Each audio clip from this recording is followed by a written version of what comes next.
Right. Hello. You all right? Yeah, you? Yeah, all good. Thank you. All good. Good, Back in good. for another, back in for another episode. Yeah, Yeah, that's good. yeah, So, yeah.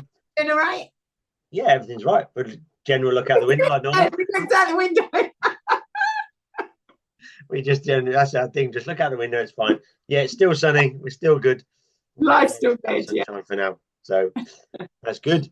Topic today we were looking at thinking about was the recent um, talks around dog sports, especially in Wales. There's been a ban on the greyhound racing, I believe. Uh, So, yeah, I don't follow national news, but yeah, I haven't looked much about it. I don't follow the news either, so I no, don't. no. So I kind of think that this is probably a hypothetical Yeah, conversation, but I think it's a hypothetical conversation that's kind of worth having. So there's been a lot of discussion around all dog sports, all yeah. animal sports Animal actually. sports. Yeah, yeah, Yeah, and bands and everything else, and it kind of like got my brain really thinking. So we I guess all sports are the same, but our forums that agility is discussed on seems very public. yes, And there are a lot of public discussions yeah, surrounding safety, yeah, surrounding dog accidents, yeah, surrounding videos. And I guess that's kind of open and honest. But my hypothetical head went, so apparently the conversations have even been around like pigeon racing and stuff like that. yeah, And my hypothetical situation is, there are people out there that potentially are not dog lovers, yeah, potentially don't agree with all sports yeah. that people do with dogs. How do we make agility a sport with dogs that wouldn't be up for discussion in many years to come? I don't think it's going to happen in our No, no, age no, group. no, no, But then equally, probably the greyhound breeders probably didn't think it would happen in theirs either, no, no, no. It's how do we make agility in other people's eyes, in external Yeah, eyes, yeah. a safe, amazing sport for dogs. Yeah, I mean, I guess we, like I say, we do have those open discussions on. Like I say, our forums are very, very open. I think, um, like I say, safety, speed, even our dog behavior and aggression and things like that. That comes up quite a lot on different things. And And more people, so lately, isn't it? It's been really up for discussion lately. yeah. So I guess what we have to look at is, um, firstly, how safe is it? Yeah. We have to look and go, okay, how actually, somewhere we along the line we would have to do, there'd have to be somewhere that would do research and have, a recording of how many incidents, a recording of how many accidents, a recording of how fast dogs are doing it, the average dog, how fast they're doing certain things.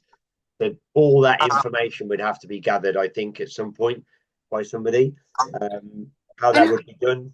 the problem is it leads us back to where we always come back to, is the dog world is unregulated.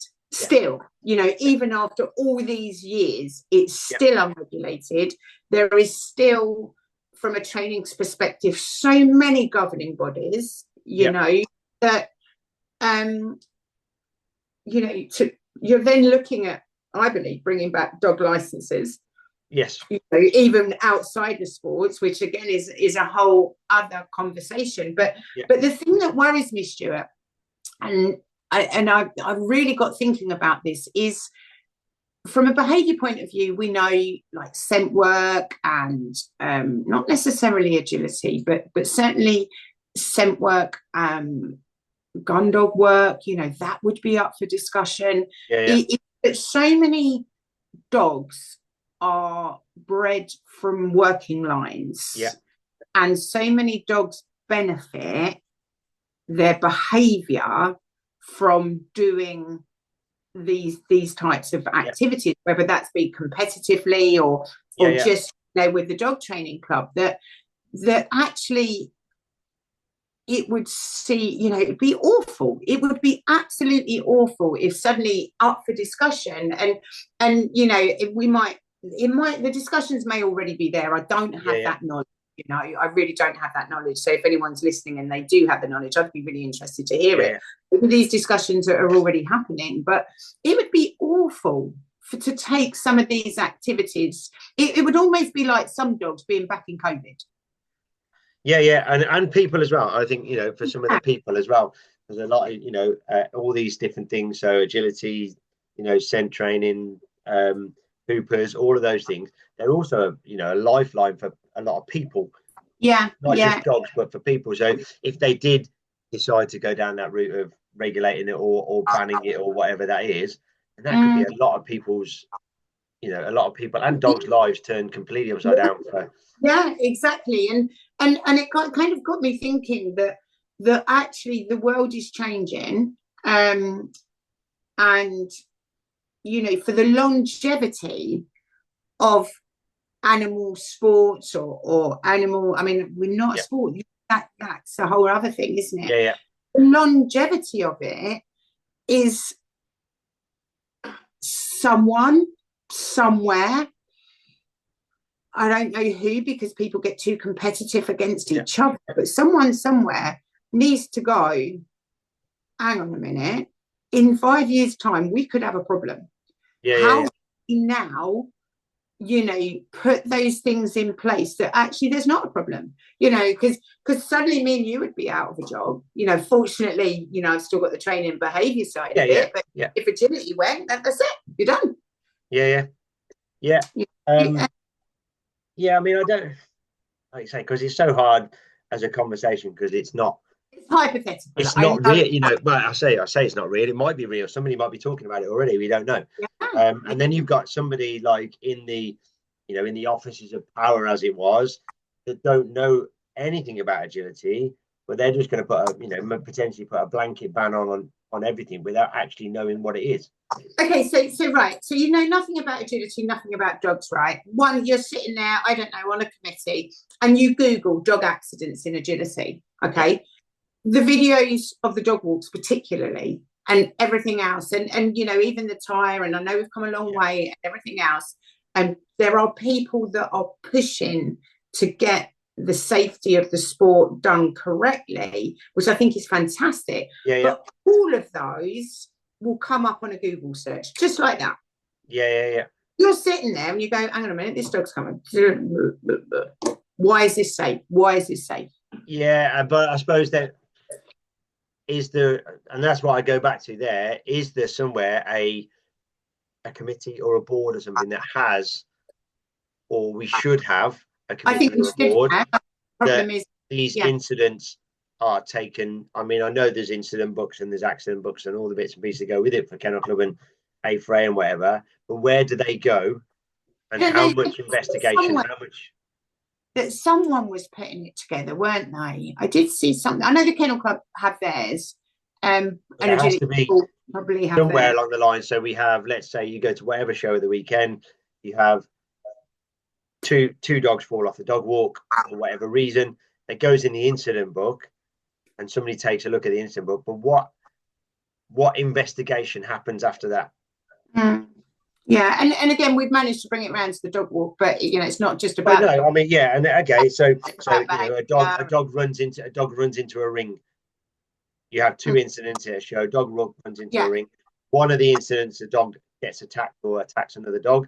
The other incident is neither here nor there, so nothing really happens. But both incidents are dogs out of control. Yeah. Where does that go after that?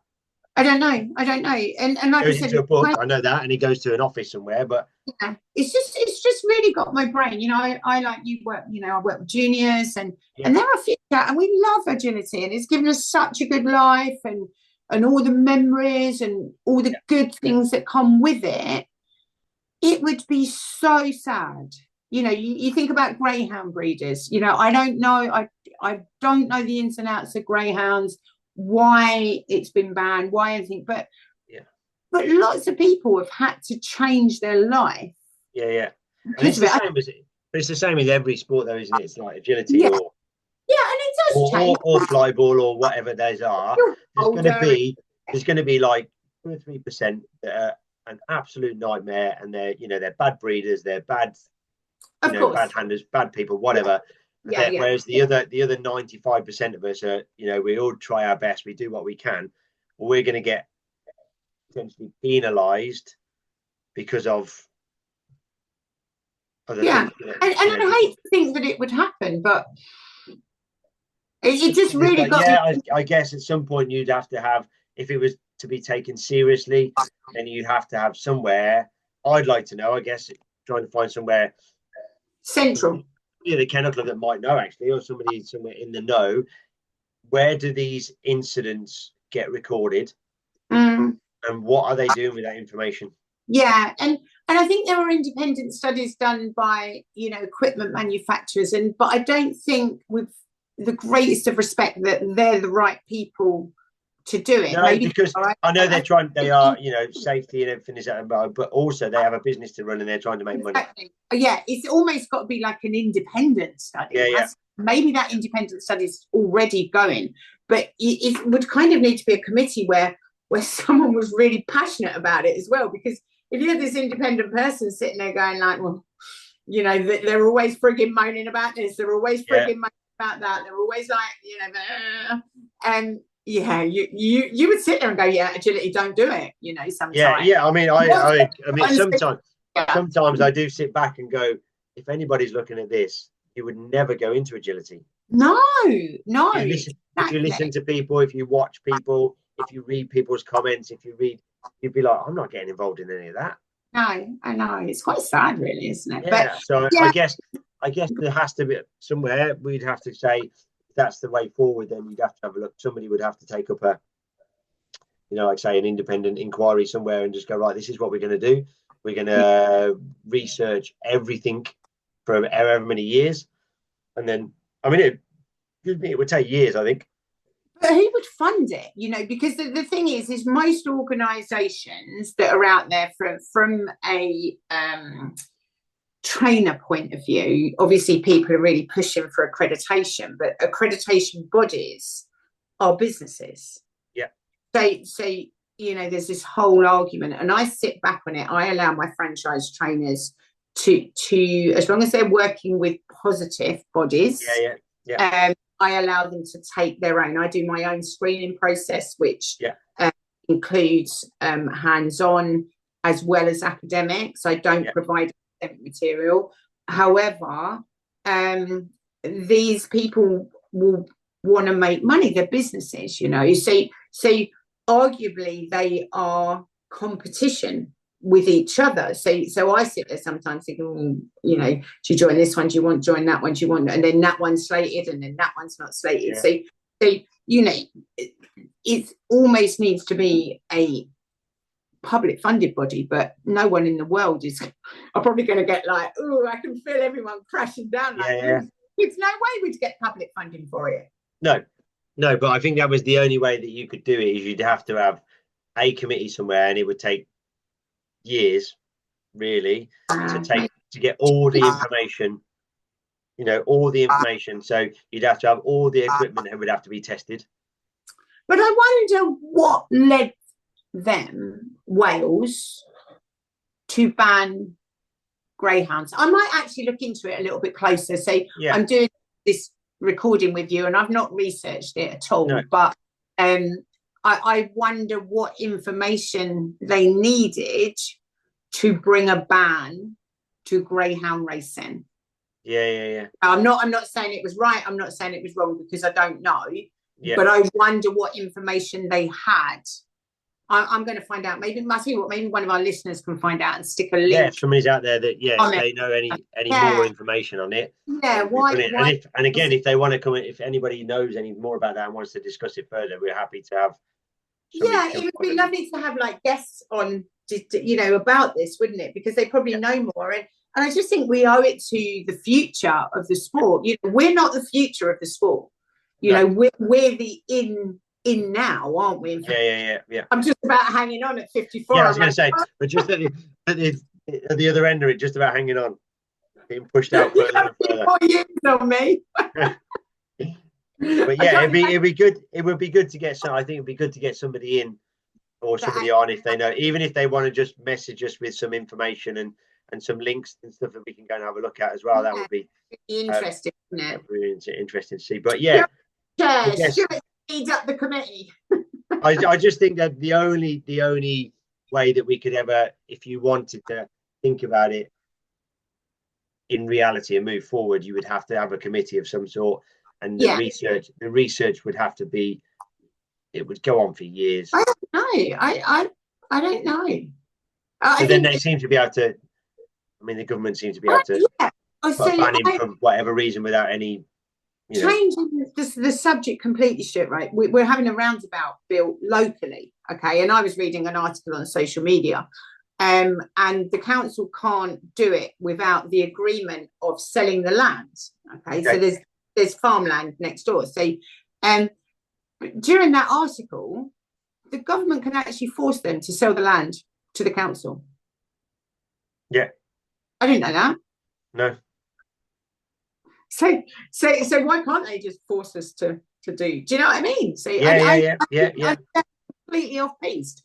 I didn't know that. I didn't. There's a public like bill order. I can't remember what it was called, but it got there that yes, it would take longer, but they can actually force those landowners to sell so that the roundabout goes ahead. Yeah. I So guess. Yeah. I guess that's where we. I guess. Come along and close a sport. Yes, of course they fucking. Oh, sorry. Yes, of Yeah. course they can. Yeah, I guess they can at any point they want, really. Yeah. Yeah. Interesting. Yeah, and as we're not really regulated by anybody in particular, it doesn't really matter anyway. We just do what we like. Maybe we don't exist anyway. Yeah. Should go to an agility competition this weekend. I think we ought to stop. I haven't sworn on here for a long time. We've done well. We've done well. Yeah, no dogs barking. No dogs barking. Right, no, I think we'll leave that discussion open. I think we'll leave that open, and it'd be ideal. Yeah, and I would love to. I would actually really, really love to have anyone on here to discuss with that has more knowledge than I do. Yeah, so knowledge obviously about the ban and why they did it. Knowledge about research groups, how that gets funded, not funded. Yeah, I think it's a really good one. And then obviously anybody that's got any ideas or thoughts on what would happen if and when, that would be ideal. Yeah. Fab. Perfect. It gave us something to waffle about for half an hour. Yeah, it gave us something to talk about, didn't it? Excellent. All right, my lovely. All right, then. See you later. Bye. Bye-bye.